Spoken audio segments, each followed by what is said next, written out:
Sistem keuangan dunia. Sistem keuangan dunia itu ada dua. Yang pertama ada sistem keuangan konvensional, yang kedua ada sistem keuangan syariah. Sistem keuangan konvensional ini merujuk pada sistem atau praktik yang umum digunakan dalam masyarakat modern. Seringkali berbasis pada hukum sekuler, kapitalisme, dan prinsip-prinsip ekonomi barat. Dalam konteks keuangan ini melibatkan bunga atau riba sebagai mekanisme utama untuk menghasilkan keuntungan, seperti dalam perbankan, investasi, dan asuransi. Sistem ini bertujuan memaksimalkan keuntungan melalui pinjaman berbunga, spekulasi, dan instrumen derivatif, tanpa batasan etis atau agama tertentu. Yang kedua ada sistem keuangan syariah. Sistem keuangan syariah ini adalah hukum Islam yang berasal dari Al-Quran dan hadis, mencakup kehidupan sehari-hari, termasuk ekonomi dan keuangan. Dalam konteks keuangan syariah ini menghindari elemen haram seperti riba atau bunga, gharar, ketidakpastian berlebihan, dan investasi dalam hal-hal terlarang. Prinsip utamanya adalah keadilan, pembagian risiko, dan investasi halal dengan instrumen seperti mudharabah atau bagi hasil, murabaah atau penjualan dan markup, dan takaful atau asuransi bersama. Saya akan melanjutkan mengenai perbedaan di antara kedua sistem ini. Yang pertama ada perbedaan berdasarkan tujuan. Mengenai orientasi utama, konvensional berorientasi pada keuntungan atau profit maksimal bagi pemilik modal atau pemegang saham. Sedangkan syariah berdasarkan pada keadilan, kesejahteraan sosial, dan keberlanjutan ekonomi sesuai prinsip Islam. Yang kedua ada mengenai nilai dasar. Konvensional berdasarkan prinsip ekonomi bebas dan rasionalitas ekonomi tanpa mempertimbangkan aspek agama atau moral. Sedangkan syariah berdasarkan prinsip syariah Islam, menolak riba atau bunga, gharar atau ketidakpastian, dan masyir atau judi dan spekulasi. Yang terakhir mengenai tujuan operasional.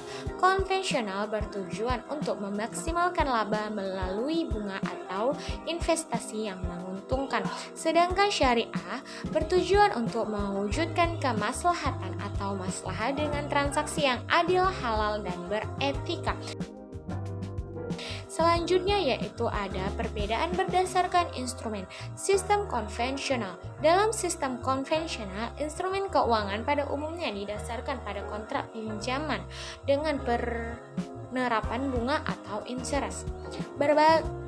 Berbagai produk seperti kredit dengan bunga tetap atau mengembang, deposito berjangka, obligasi atau bond, dan produk derivatif berbasis bunga adalah karakteristik utama dari instrumen keuangan konvensional.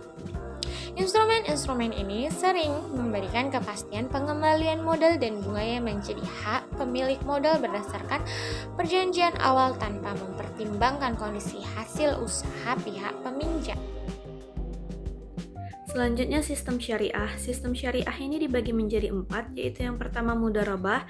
Mudharabah ini kemitraan antara pemilik modal dan pengelola usaha di mana keuntungan dibagi sesuai kesepakatan, sedangkan kerugian ditanggung oleh pemilik modal.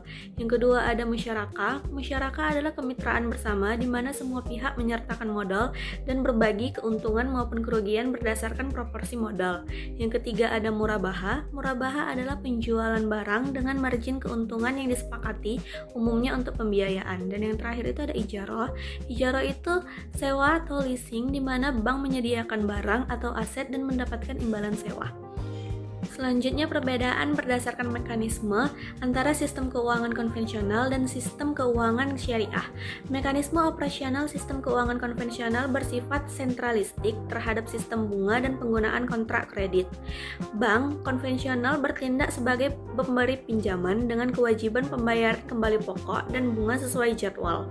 Dalam hal tertunda atau gagal bayar, bank mengenakan denda atau tindakan hukum untuk menagih. Mekanisme ini menempatkan risiko utama pada nasabah sebagai debitur, sedangkan risiko bagi bank relatif terbatas selama nasabah memenuhi kewajibannya. Berbeda dengan mekanisme bank konvensional, mekanisme sistem keuangan syariah didasarkan pada prinsip kemitraan dan pembagian risiko. Misalnya, dalam akad mudharabah, risiko kerugian ditanggung oleh pemilik modal kecuali ada kelalaian pengelola. Selain itu, dalam akad musyarakah, risiko dan keuntungan dibagi bersama sesuai proporsi. Mekanisme ini menghindari penerapan bunga dan denda sebagai sumber pendapatan, dan denda keterlambatan hanya dipakai sebagai unsur pengendalian tanpa menjadikan pendapatan bank. Sistem syariah juga mengadopsi mekanisme pengawasan Dewan Pengawas Syariah yang berfungsi memastikan semua kegiatan instrumen dan mekanisme sesuai prinsip syariah. Hal ini berbeda dengan sistem konvensional yang tunduk pada regulator finansial secara umum. Slide ke-8, implikasi perbedaan tujuan, instrumen, dan mekanisme. Sistem keuangan konvensional dan syariah memiliki perbedaan mendasar dalam tujuan, instrumen, dan mekanisme.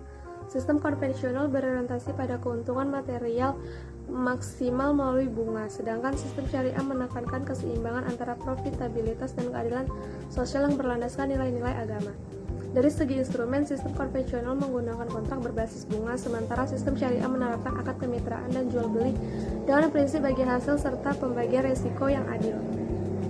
Mekanisme pada sistem konvensional bertumpu pada hubungan kreditur dan debitur, sedangkan sistem syariah menekankan kerjasama, pengawasan syariah, dan keadilan dalam transaksi. Di Indonesia, kedua sistem ini berkembang secara pluralistik dan saling melengkapi melalui inovasi produk serta pembelajaran bersama untuk memenuhi kebutuhan masyarakat yang beragam. Demikian hasil pemaparan dari isi makalah kami dari kelompok 2 yang berjudul Sistem Keuangan Konvensional versus Syariah, Perbedaan Tujuan dan Instrumen dan Mekanismenya. Semoga untuk para audiens atau pendengar dapat bermanfaat baik untuk dunia maupun akhirat. Dan di sini saya selaku moderator dari kelompok 2 mengucapkan banyak terima kasih yang mana dari teman-teman telah mendengarkan hasil dari makalah kami, dan untuk tidak mengurangi rasa hormat saya ucapkan terima kasih juga kepada dosen pengampu atas nama Ibu Suci Ramadhani.